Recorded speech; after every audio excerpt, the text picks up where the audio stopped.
a massive insider like George Lucas, when he produces like the Star Wars movies, that's the level you're talking about. That sort of stuff is going on. That's not taking place in a galaxy far, far away. That's much closer to home, and that's the level you're talking about. And I agree with you. What I'm saying is that's a level of this energetic level playing out down the levels, right down to the human. And I tell you the way I see it, anyway. What I'm saying in my new book is that the black holes, like the one in the center of this galaxy, are vibrating the base vibrational state of this reality. But it's not stable in the sense that it doesn't just stay forever vibrating in the same way. It goes through a cycle. And so it goes through this vibrational cycle, and eventually it comes back to the start. And in the play-out holographic world, it kind of seems to take the form, because of the way we decode it, as what I call a time loop. It's what the Asian and the Indian people call yugas, the different yugas. And as the black holes vibrate this base vibrational construct, this base vibrational foundation, it triggers information from the suns to be transmitted in the form of photons, photon energy, which is information. And the energy going through the acupuncture lines, the meridians, is photon energy as we decode that information. The Earth's energy grid has photon energy going through the grid as the Earth decodes that information. And as this vibration changes, and whoever created this virtual reality universe, in other words, this massively advanced computer game, they created this vibrational cycle. And as it goes through its cycle, the information coming from the suns in the photon energy changes. And so we're decoding this change. So we go through periods of what the ancients called the Golden Age, when there's massive expansion of awareness and connection and harmony and all the rest of it. And then there are other periods where the energy, the information is much more suppressed and limited, and these different cycles go on until it comes back from the start, the whole thing starts again. So consciousness, because at the end of the day, for me, I can only speak for me.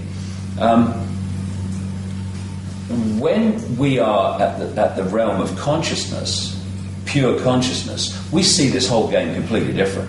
I mean, we're seeing it through the lens of what we call the physical body, and then we're seeing it a certain way. And it focuses our attention in the five-sense world, which is why we look out of our eyes, or think we do, and see this world, and it's our base, main, prime sense of reality. But before we choose to come into it, not that it's necessarily in, but let's get too detailed here, before we choose to come in, that level of choice is made by consciousness in awareness of itself, disembodied awareness. When we come into this reality, we are trying to perceive why we're here and why we would choose to be here. If people believe that's what we do, I certainly do.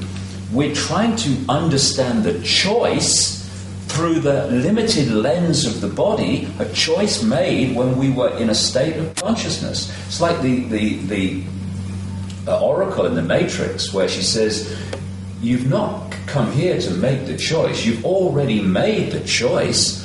What you've come here to do is understand why you made the choice. And so you'll say to people, well, there's not someone on another level with an AK-47 saying, get in that body or I shoot. You chose to be here. So if you chose to be here, why did we choose to be here? And sometimes we choose to come in certain parts of this changing epoch for really big challenges, which in an embodied sense, for want of a term, we'd go, I chose to do this, you must be having a laugh. Mm-hmm. And I feel that what this epoch change is that I'm talking about is this vibration is now moving from one period of this time loop into another period of this time loop.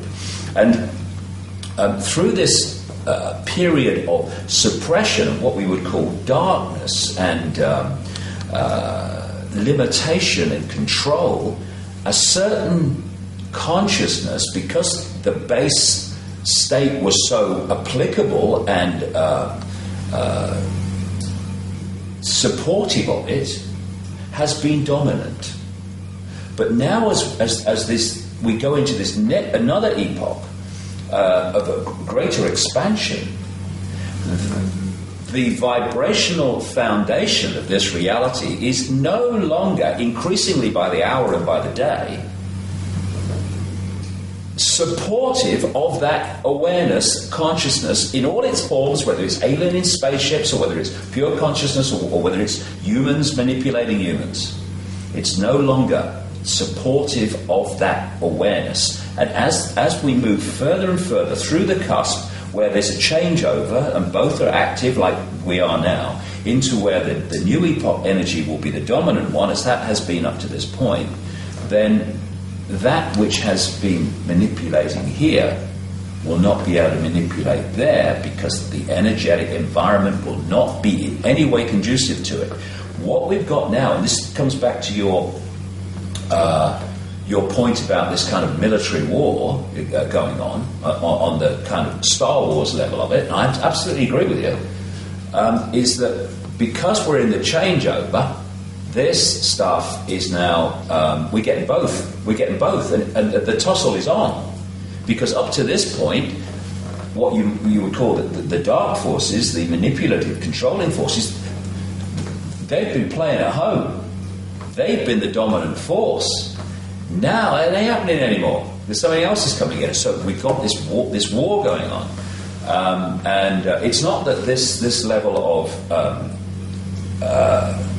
the benevolent alien has suddenly manifested and appeared for the first time. It's been in existence all the way through this, but it's not been in a conducive energetic environment to impose itself on this reality. Now increasingly it is, and so we're now seeing the two and the tussle. But the tussle's a done deal because the energetic environment is no longer conducive to this, so something different must change. And that's why what we call the future, which is not really the future, it's just the changing energetic environment, is one that is going to be very different to this one. And yes, there is a tussle going on, and yes, there is a battle going on, but the outcome's a done deal. Well, like in my view, anyway. What we were talking about this morning, we both agree that people have seen reptile aliens, and they are very evil and very real. Absolutely. And that's what I'm talking about. Because if there are reptile aliens here, which I am totally believe, because I've heard way too many stories over all the last 40 years, I've heard major stories about this. So I'm totally convinced that there are reptile aliens here. Well, I couldn't agree more. And so that being the case, though, they are real, legitimate, evil presence on the earth with us. Yep. Now, that implies that there must be also some very legitimate and real other entities here who are held here for our good or to protect us or to help us. And that's what I'm talking about when I say that there's a military operation going on the earth. These reptile aliens are legitimate. They're real. But I can only say what I feel, Jordan. Their energetic preeminence through this period is now having the rug pulled from under them, because we're going into a new energetic epoch. And these are very low vibrational entities. You know, they're very clever, but they have no wisdom. They have no wisdom, otherwise they wouldn't do what they do. But they're very, very clever. And cleverness without wisdom is the most destructive force you can come across, which is why they're very, very destructive.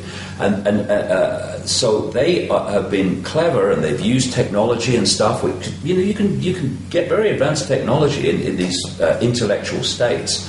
But the intellectual state is a very low level of awareness, and as we're moving into this new energetic epoch, their ability to dominate as they have, that rug is being pulled from under them. But like I say, in this changeover, that tussle you're talking about between those reptilian entities and those which are seeking to remove their control of humanity all this time, they are together in what we call a battle.